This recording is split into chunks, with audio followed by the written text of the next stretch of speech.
Hey guys, so this is going to be another little painting video.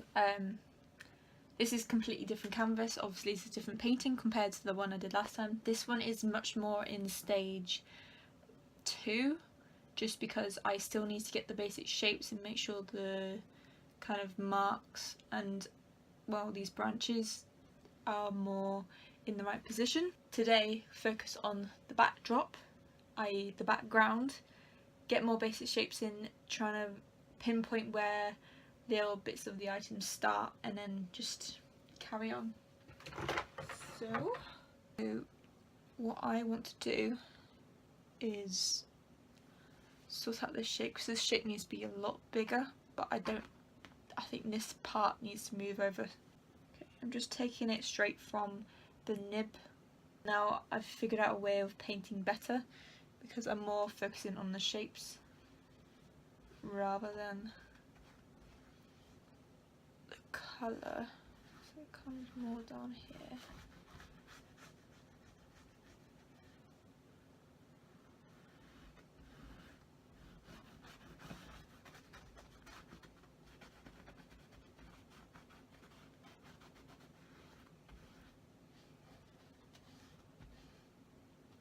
I need to loosen up this brush a little bit. So I literally got some white spirit from the pound shop. I'm gonna pour it into the little pot.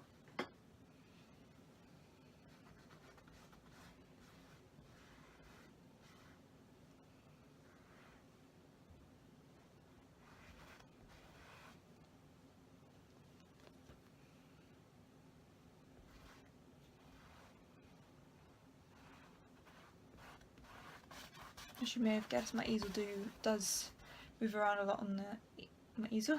My artwork does move around quite a lot on the easel, because this easel isn't big enough to actually fit this canvas on, so I've kind of wedged it between where you can kind of fit it in the top.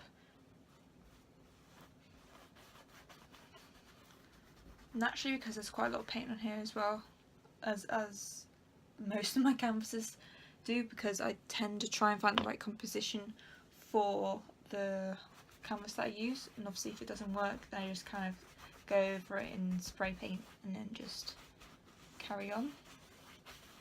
Don't really tend to sand it down at all, just because I think the marks that are left from it before are actually quite useful, and you will, after you've spray painted it, you kind of realise, oh wait, this could actually look really well as maybe a desert landscape or a tree portrait. But again, it's up to you. It's how you want to make your artwork flow, or how you prep your artwork, because I know everyone likes to do different ways.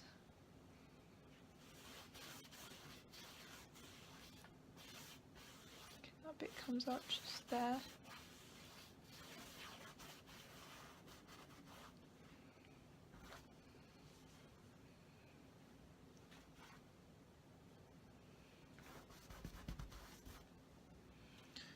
Okay, so I know this nib bit actually needs to be smaller, so I'm going to use the what's it called? Yellow Orchid. I know all these paints have colours, but I never actually stick to them. I just say like browns, red, black, blue, darker blue, light blue. I don't really stick to the proper names. Obviously if you do know it then that's great, but for me it's just not for me. Okay.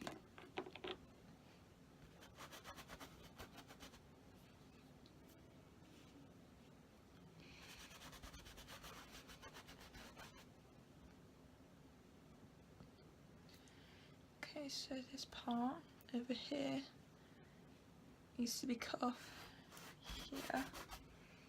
Get a darker colour. It's actually not as fall down as I thought. That's even a word. It comes across here.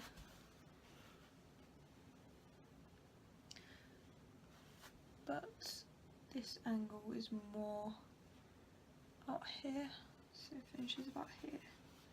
So Let's go up this way.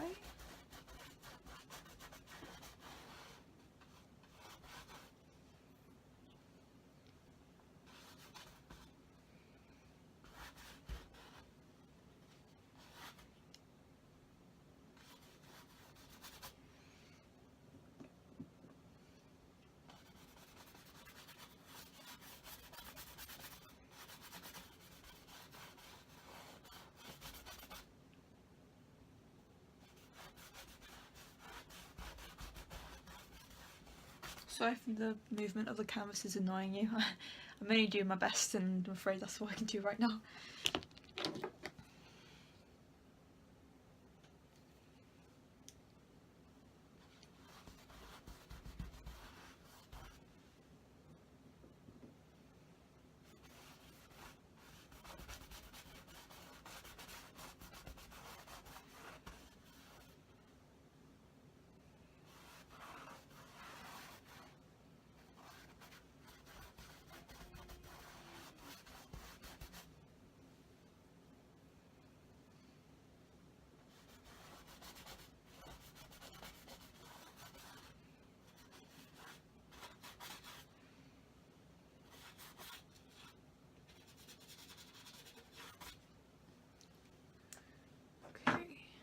So this part is actually a lot lighter, so I think I'm gonna go for a burnt sienna, but apparently those two colours are exactly the same. Like, this is the little colour tag, and I'm pretty sure it's not. This is a lot more, well, lighter, even though it's the same brand. How weird. But look, I'll show you. See the difference?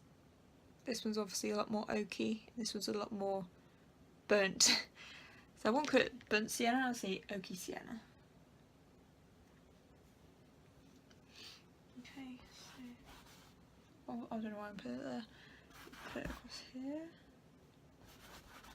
Put in a thin layer, so how you thin out oil paints is simply just add more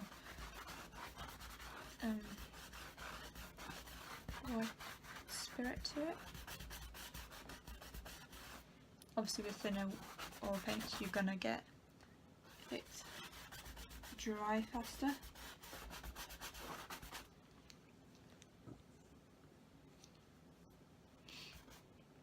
Okay, this part needs to be smaller.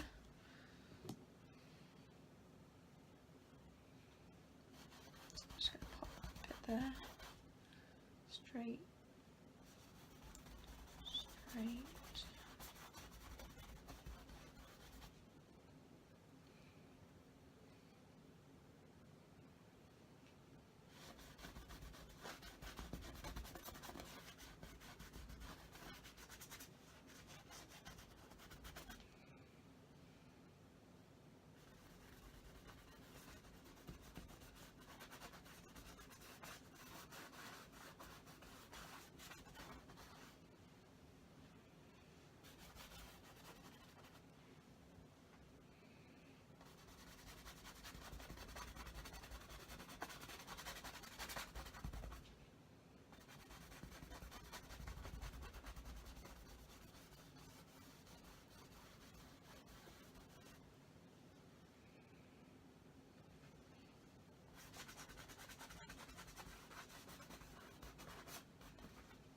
Okay, so that's that part done. I know it doesn't look amazing, but it's just a pinpoint at the moment. Gonna move on to this part. Obviously, landscapes aren't this green. What am I gonna do? What I want to do is darken down this part because it's a lot more muddier. So we're gonna use the burnt sienna, but the more burnt oak kind of colour, and spread it across. But I am going to use more white spirit to thin it out.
Now that's a lot darker.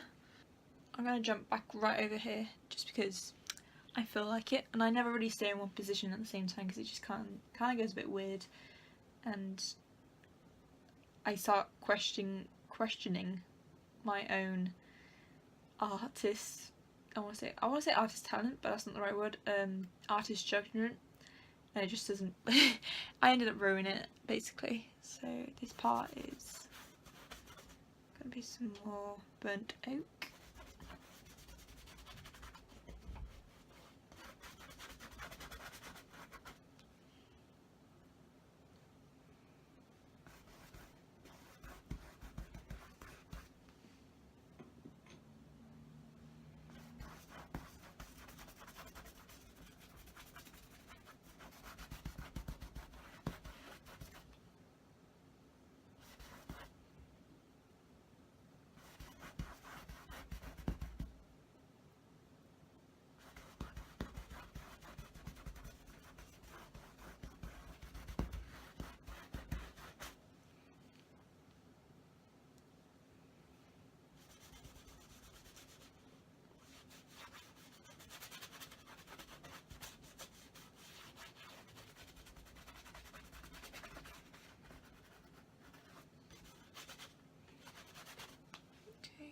So I still want this kind of patchy green bit, but I'll just thin there again.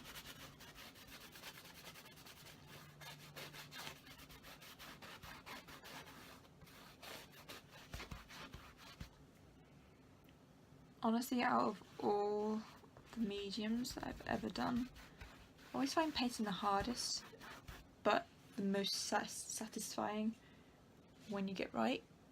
Just because you know how hard it is, and you're like, god damn, that bit took me like 6 years to get one painting out of. I know it's never taken me that long for one painting, but just imagine like the people who do this every single day, and they'll be able to roll out all these different types of paintings, and I'm just here stuck on the same painting after like 6 months, and I'm going, well, this isn't working, is it?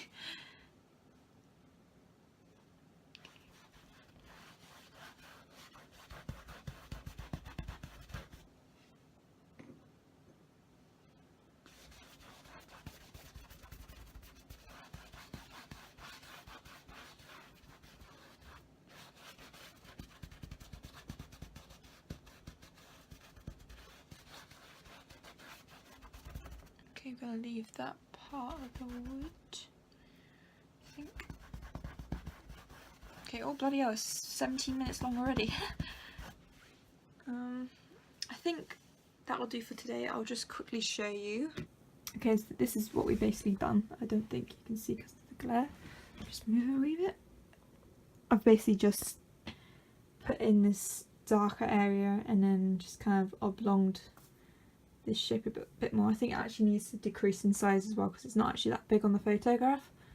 And I've kind of muted the kind of greeny yellow kind of area, and I've made actually this dark area the actual real shape.